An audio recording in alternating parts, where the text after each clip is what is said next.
All right. Hey, well, So, when I was in Black Hills, I did a workshop from 1 o'clock in the morning to 4 a.m. at the Western Heritage Center in Spearfish, and it was a light painting. So we went out, and what I thought I would do here is show, and for those folks that have attended that workshop and they wondered how to do the how I process this in Photoshop. So we're going to show you. So this is a Photobug how-to. okay. So you can ask questions, and Wow. you can be the audience there, because I know you've worked with me and you know about light painting. Okay, so what I do the first time, this was a shot that I took, and this would normally be our dark frame that we'd get, but we had lights bleeding in from the nearby city of Spearfish, Right.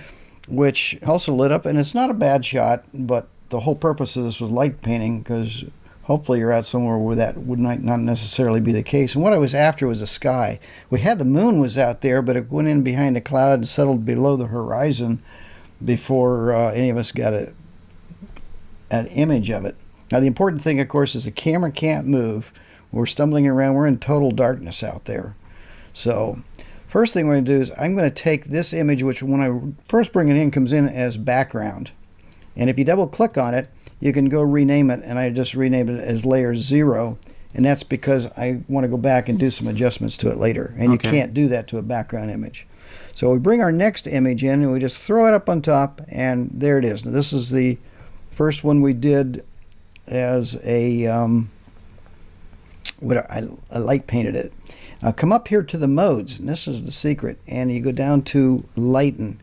And what that does is that any pixel that's lighter than the one underneath it, it will put the lightest pixels and bring them up to the top. And you can also maybe use screen. I use that sometimes, but I tend to find that tends to be a little overly bright. So 9 times or 99 times out of 100, I use the lighten mode. And if it's a little too intense, you can come up here to the opacity slider and you can adjust it. You know, if you turn it off, there's no sense in even having it. So let's just kick that up just a little bit in there, like that. How's that?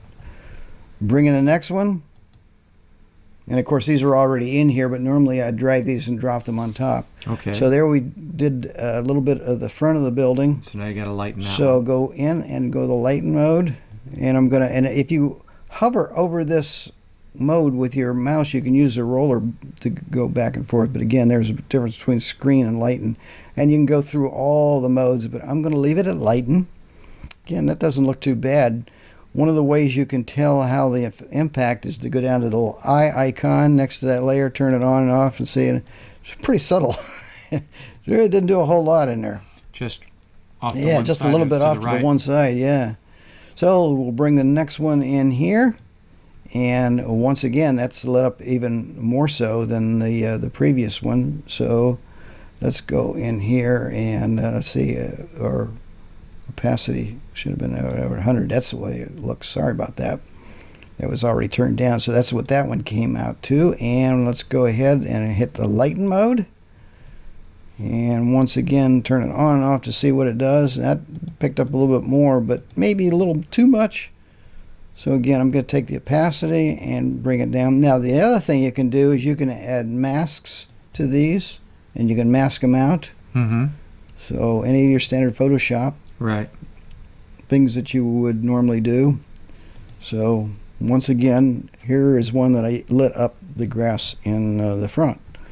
So once again, guess what mode I'm going to use? Lighten. Lighten, yeah. And we're in lightning, everybody. And again, actually this one, maybe the screen mode might work. But I don't think I'm gonna use any opacity. What do you think? There's a screen, lighten. I like the screen. Okay, should we take the opacity down a little bit, maybe? Maybe Yeah, just a little a bit. hair. Just a hair. Okay, go again and grab the next one. And here's the next one. Now this one we lit up more of the front and some of the grass in it. So we're going to go to, and everybody in unison, we're going to go to lighten. I think screen would be too much for this one. We'll take a look. Yeah, I think screen's a little too much. And I think even lighten's a little too much. His bushes are a little heavy. So let's knock that down just a bit.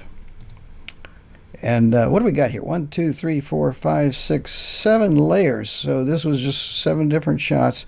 This last one we did, we used a tungsten-based light. I got it in the back side of it and lit it through one of the rear windows, and adjusted this a little bit in Lightroom before I brought it in to get a little bit more red on it to give us effective lit windows. Again, let's go to lighten. Boom. Now we got some light in the back. And it's interesting. If you look to the left of the building when I do this, where I had been, you see there, just to the left of the, Yeah. it picked up a little bit. I'm going to leave it on the lighten mode because on the screen it picks it up, but I could mask that out if I wanted to. But lighten seems to do pretty good with this Yeah, one. and I think they're a little too bright, so I'm going to bring them down a little bit with the opacity slider. What about right there? Looks I think good. that's good. So, and here was my final result. Now, I give a little tip. If you want to adjust the entire image, you want to bring it into one of your plugins to adjust it. If you do, you gotta, you might want to write this down. Shift Alt or Shift Control Alt E. And what Shift Alt Control E is, it'll take in all those layers and it'll reduce them down and put it on top of all the layers. So that's what I did for this last shot, which you're going to see right here. And this was my final result that as I adjusted it. So, what you think? Very nice. So, folks, that's a handy way to go in and post-process your light painting. Yep. And this will work, the stacking technique will work tabletop stuff as well as things as large as this one-room schoolhouse there on the plains right behind the Western Heritage Center in Spearfish. So there's some other things in there. If you look at the picture in there to the right of the building, see it's got some lights from the city that came in there. There's a red light and some other lights.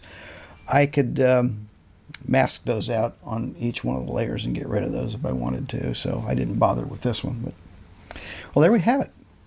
So Good. okay, one thing I should mention, I'm doing this on a PC. So that keyboard shortcut I talked about for doing the stack that would go up at the top and On a leave the Mac. rest of the stack there. Right. That's on a PC. On a Mac, the Shift Alt Control E would be Shift Control Option. Option. So you're not going to find an Alt key on the Mac keyboard. So it's Shift Control Option E.